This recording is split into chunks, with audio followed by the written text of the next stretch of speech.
Even under vibration and movement, our batch blenders stay extremely accurate. But that's hard to prove in a brochure. So instead of telling you, we'd rather show you. Behind the scenes, our team has been working hard, preparing the car, designing and tuning the setup, making sure every bolt and sensor does exactly what it needs to do. So today, on a cold November morning, we're here in Germany with our BMW race car and a Gravimix mechs on a real track. All for one purpose, to see what happens when the Gravimix faces real-world challenges. Vibration, wind, speed.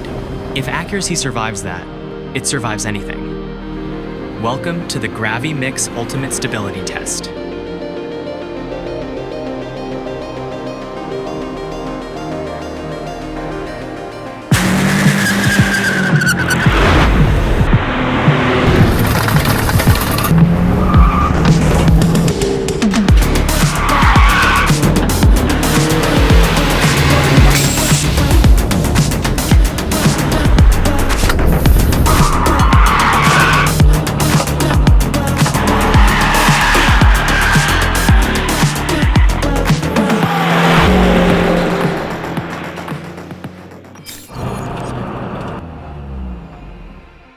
So, what did we learn?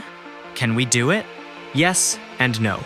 Mounting a Gravimix system on the roof of a race car is extreme.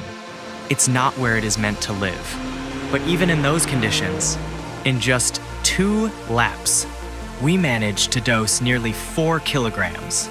And within the accuracy limits built into our standard parameters. So yes, if the Gravimix works here, it works anywhere. Oh, and next time, don't forget to tighten the hose.